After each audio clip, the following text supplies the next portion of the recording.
Ya, adapun sholat tarawih itu, ya, fala sakka, maka tidak ada keraguan fi sunnatiha, di dalam hukum sunnahnya. Jadi hukum sunnah itu diterapkan dalam sholat tarawih. Kemudian wa ada ijma'u ala dzalik.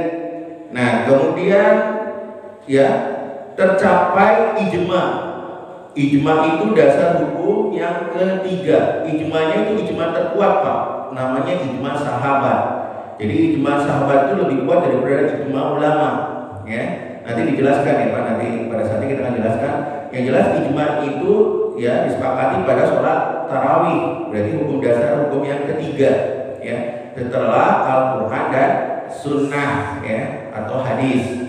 Jadi tercapai ijma' ala dzalika, atas kesepakatan itu, ya. Maka qalahu, ya, ghairu wahidin, dari katakan ijma' itu bukan satu pendapat, Pak. Ya.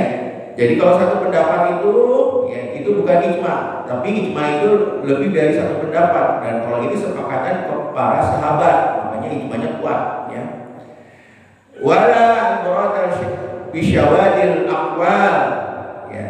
Maka dikatakan beberapa pendapat yang berbeda maka tidak bisa dijadikan sebagai alasan, ya, atau sebagai hujah. Maka itu sesuai dengan ijma', Pak.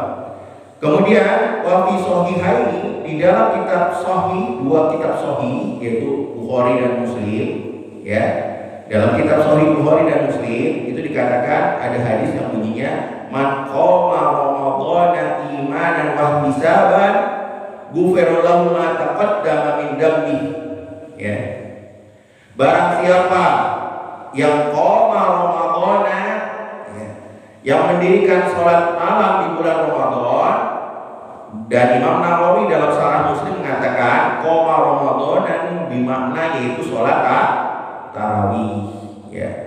Jadi dimakna dalam Imam Nawawi dalam Syarah Muslimnya dia mengatakan qama ramadhana ini yaitu sholat malam bulan Ramadan, maksudnya adalah sholat tarawih.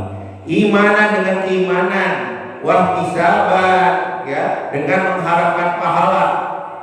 Ghufira lahu, maka Allah mengampuninya, ma taqaddama min dzambi, itu mengampuni dosa-dosanya yang telah lalu.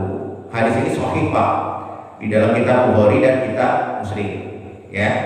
Ini dasarnya tentang sholat tarawih, ya, hadis pertama, ya. Wa bima, dan hadis kedua min hadis Aisyah. Perhatikan, Pak, ini hadis dari ibunda kita, ibunda Aisyah. Ibunda Aisyah yaitu istrinya Rasulullah SAW. Ya, hadis Aisyah radhiyallahu anha, ya, annahu alaihi salatu wassalam shallaha layaliya. Jadi pada suatu malam, Pak, ya, Nabi Muhammad sallallahu alaihi wasallam sholat, ya, pada malam bulan Ramadan, ya. Kemudian fasaluha ma'hu, maka diikuti oleh para sahabat-sahabatnya. Ya, jadi gini, Pak. Kenapa Aisyah bisa tahu? Karena Rasulullah keluar dari rumahnya. Rumahnya ibunda Aisyah itu bersebelahan dengan Masjid Nabawi. Nah, itu yang menjadi kubur Nabi, Pak. Jadi kubur Nabi itu adalah dahulunya adalah rumahnya ibunda Aisyah bersama Nabi, ya. Rumahnya ibunda Aisyah bersama Nabi. Sehingga Aisyah tahu Nabi pergi ke mana. Nah, Nabi cuma di sebelahnya adalah Masjid Nabawi. Nah, kebiasaan para sahabat itu, ya, setelah sholat Isya mereka masih duduk di Masjid Nabawi. Nah, ketika Rasulullah keluar untuk sholat, maka sahabat mengikutinya, gitu ya, Pak. Maka kenapa Bunda Aisyah bisa tahu? Karena Rasulullah keluar, kemudian pada bulan Ramadan itu, malam bulan Ramadan, kemudian sholatnya diikuti oleh para sahabatnya, gitu ya, Pak, ya. Summa sholafihi fi baitihi baqiyata syahr. Jadi dia lakukan 3 malam, Pak. Jadi 3 malam Rasulullah melakukan hal yang sama, ya. Jadi malam pertama dia sholat, kemudian para sahabat ikut, itu jamaahnya masih sedikit, Pak. Nah, kemudian pada hari kedua jamaahnya bertambah banyak karena mereka menginginkan sholat pada malam Kemudian malam meninggal bertambah banyak Pak, tambah banyak sekali yang mengikuti sholat bersama Nabi. Kemudian hari keempat Rasulullah tidak menghadiri sholat pada malam itu. Dan seterusnya Rasulullah ya tidak melakukan sholat tersebut.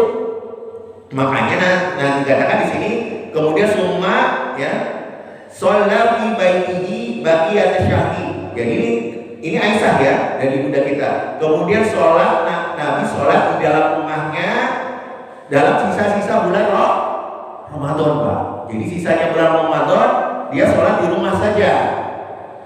Waqala, maka bersabda Nabi karena ditanya oleh para sahabat, ini khasyitu, sesungguhnya aku khawatir kata Rasul, antufradu ya alaikum, ya ini menjadi wajib bagi kamu, bagi kalian semua, ya fatah itu anha, dan kalian tidak akan mampu mengerjakannya. Rasulullah khawatir Pak, ya kalau ini sholat dilakukan terus menerus, nanti datang perintah Allah menjadi wajib. Nah itulah makanya Rasulullah SAW tidak melakukan lagi setelah 3 hari tersebut. Paham di sini Pak? Nah hadis ini diriwayatkan oleh Ibunda Aisyah sendiri, diriwayatkan oleh Ibunda Aisyah sendiri, ya. Summa innahu alaihi salatu wassalam, ya, bahwa kemudian sesungguhnya Nabi Muhammad SAW ya istamarra ya ala dzalika ya kejadian itu ya berlanjut sampai Rasulullah wafat.